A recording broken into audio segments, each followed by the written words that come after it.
자, 바이든이 이 뺀 이유가 바이든이 여러분들 실질적으로 파월이 뺀 게 아니고 바이든이 시켜서 파월이 뺀 거겠죠. 금리 인상 부분. 자, 그러면 앞으로 어떻게 할 건지 중요한 얘기예요. 자, 바이든이 40%대 40%를 넘었죠. 인지도가 그죠? 이 부분에서 넘었다가 지금 어떻게 됐어요? 3% 하락이 됐어요. 그죠? 지금 30%대로 내려왔어. 37%인가? 35%인가 이래요. 지지율이 떨어졌다, 안 떨어졌다? 떨어졌다. 그러면 지지율을 계속 내려오면 이 지지율이 올라갈까? 당연히 떨어지겠죠. 그죠? 내리면은 저 지지율도 같이 떨어지지. 그렇잖아요. 이 주가의 이 지수에 민생이 달려있어, 안 달려있어? 달려있다고. 그래서 정치적인 지금 인지도가 갑자기 상승이 되니까, 자, 주식을 세력들이 뺏을 수 있는 시간을 줘도 되겠다 생각을 하고, 덕하님이 안녕하세요. 지지율이 하락이 안 되겠다 생각 판단해서 지금 했는데, 파월이 떠들었는데 지지율이 확 떨어졌죠. 며칠 상관으로. 그러면 얘네들이 어떻게 할까? 지지율이 떨어졌으면 중간선거가 11월 달이요. 그러면 조만간에 얘네들이 우상향으로 틀까 안 틀까? 조만간에 튼다. 조만간에. 다음 주에 얘네들이 5일선이 트는지 안 트는지 여러분 잘 봐봐. 다음 주에 무조건 얘 5일선을 틀어. 왜? 선거가 이제 앞으로 2달 조금 더 남았기 때문에 9월, 10월, 그죠? 지금 조만간에 안 틀어주면은 바이든이 문제가 생겨. 정치적으로. 인지도에서. 떨어지면 어떻게? 정치 걸필인데 문제가 많아. 그리고 트럼프가 다시 치고 올라온다. 트럼프 얘기가 많이 치고 올라와.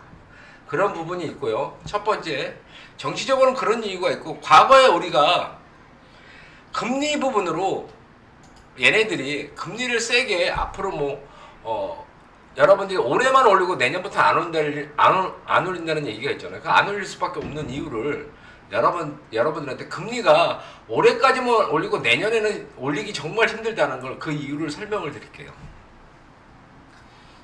알고 싶죠? 왜 내리면 내렸지 내년부터는 내리면 내렸지 왜 못 올리는 이유? 그 이유 여러분 아시는 분 손 한번 들어봐.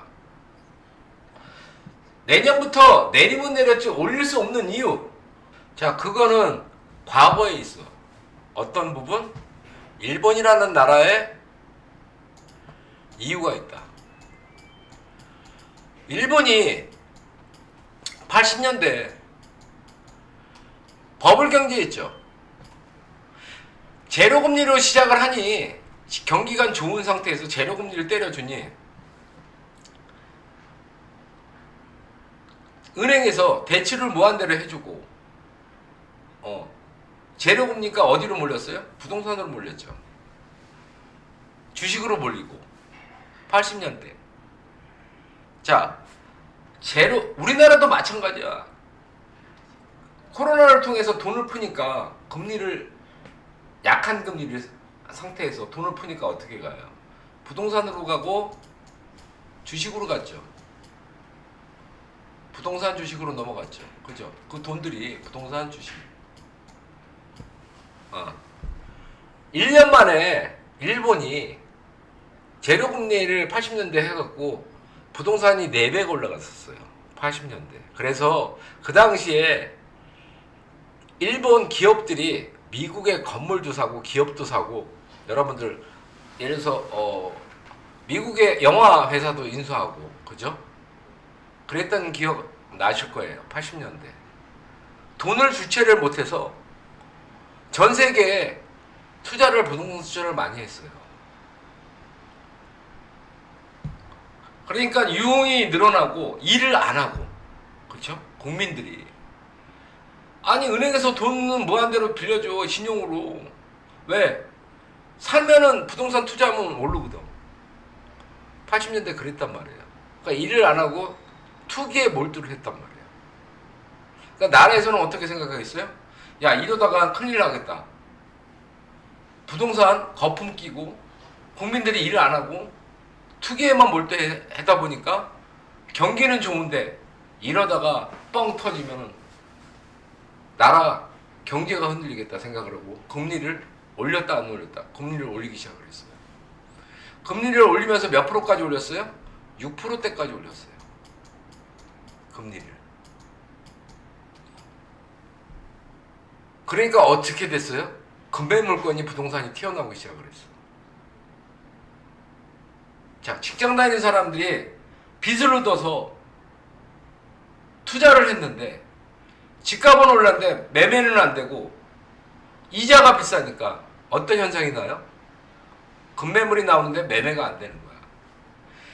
그 80년대가 현재까지 내려오면서 여러분들 알다시피 일본에 800만 채가 비어있는 집들이 생겼고 인구 감축도 거기에 한 요소가 됐죠. 그러면서 어떻게 됐어요? 80년대 금리 인상을 해서 버블을 끈다는 생각으로 금리 인상을 했는데 역효과가 나왔죠. 폭락이 나왔죠. 경제 위기가 오면서 어떻게 됐어요? 은행이 부도가 나기 시작했어요. 그 여파가 여기까지 오게 된 거고요. 지금 여러분들 뉴스를 잘 들어가서 뭐 보면요, 돈을 거꾸로 주고 집을 파는데 돈을 줘야 사는 집도 있어요. 일본에는요. 그리고 1,000원짜리 집도 있고 제로짜리 집도 있어.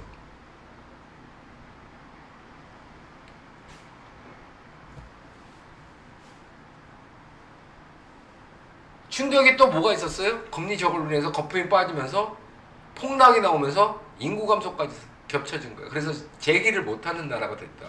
일본이. 그럼 미국이 금리를 돈을 뿌렸다고 금리를 일본처럼 확 올릴까요? 일본이 이런 경우를 당했는데 따라서 할까? 못한다 이거죠. 왜? 거품이 생겨서 물가 안정을 위해서 일본도 해봤는데 거꾸로 역현상이 나오는 부분이 생긴 걸 미국이 안 봤을까요? 우리나라는 안 봤을까? 정치하는 사람들, 경제 지식이 있는 사람들이 모를까? 금리를 폭등하면은 시장이 무너지면서 모든 금융시장부터 다 무너지는데 우리가 IMF를 겪었는데 그거 모를까? 미국 시장의 금융위기를 겪으면서 모를까? 자, 금리는 상황에 따라서 조금 올리고 조금 내리고 이런 분위기로 갈 수밖에 없다는 거예요. 너무 폭등을 시키거나 폭락을 시키면은 금리를 폭락을 시키면 거품이 낄 것이고 금리를 너무 높이면은 거품이 터져서 시장 경제가 무너질 것이고 그러면 어떤 조절을 할까? 적당한 선에서 시장 경제에 충격을 안 주는 선에서 올리고 내리고 하겠죠. 그리고 돈을 걷어들이겠죠. 그리고 미국이라는 나라는 여러분들 잘 알다시피 돈을 버는 나라야. 금리가 비싸갖고 얘네들이 나가서 돈을 벌 수 있을까? 해외에 나가서? 중국만 해도 금리를 낮추고 있는데 옛날에는 미국이 금리를 올리면 전 세계가 따라서 했지만 지금은 안 그래. 그리고 미국 자체도 말로만 이렇지만 금리를 폭등을 시킬 수 있을까? 물가를 잡게 해서 반대 역현상이 나는 걸 생각 안 하나? 미국은 장점이 있어요. 어떤 부동산에 대해서 장점이 있어. 뭐냐? 고정금리로 30년으로 빌려주는 부동산이 많기 때문에 부동산이 금리를 올려도 그 변동금리가 아닌 고정금리이기 때문에 충격은 덜해요. 다른 나라들이나 우리나라에 비해서요. 그죠? 우리는 변동금리고 얘네들은 고정금리로 하는 경우가 미국은 있으니까. 하지만 그래도 금리가 비싸면은 건설사들이 돈을 벌어? 분양을 받아? 안 받는단 말이야. 고정금리가 어떻게? 비싼 가격으로 책정이 될 거니까. 그럼 분양시장이 활성화가 안 되면 일자리가 줄어들어. 그걸 원할까? 미국 애들이? 전 세계 어느 나라든지 경기를 살는데 1차적으로 뭐부터 해? 건설부터 살려요. 어느 대통령이 들어와도. 우리나라만 해도 아파트 지구 단위해서 몇백만 가구 짓는다고 하잖아요. 거기에 일자리가 많이 생길 수밖에 없으니까. 노동시장은 어떻게? 서민들이 먹고 사는 데는 노동시장이거든. 그 활성화를 어디서 시켜? 건설이거든. 토목건설이거든. 자, 여러분들 지금 미국이 바이든이 인기도 떨어진 게 유산을 못하게 방지법이 통과가 돼서 그 이유도 있긴 있어. 하지만 진짜 이유는 그 이유보다 지수를 내린 이유가 인기를 떨어뜨리는데 더 한몫을 했다는 거야. 그러면 지방선거에서 이기려면 어떻게 할까? 얘를 안 끌어올리고서는 절대 승리를 못해. 정치인들이 모를까? 왜? 우리나라보다 주식인구가 미국이 훨씬 많아요. 비율로 봤을 때. 여기서 이 자리를 깨고 내려올까? 천만의 말씀이란 얘기지, 여러분들. 이걸 내리려면은 금리를 계속 올립니다. 내년에도 올립니다. 내후년도 올립니다. 6% 이상 올립니다. 이런 소리가 나오면 이게 깨져요. 근데 여러분들 지금 금리 인상이 되면 올해만 올리고 내년 만약에 올리게 되면 0.5% 정도는 올릴 가능성이 있다. 이렇게 떠든다는 건 뭐냐?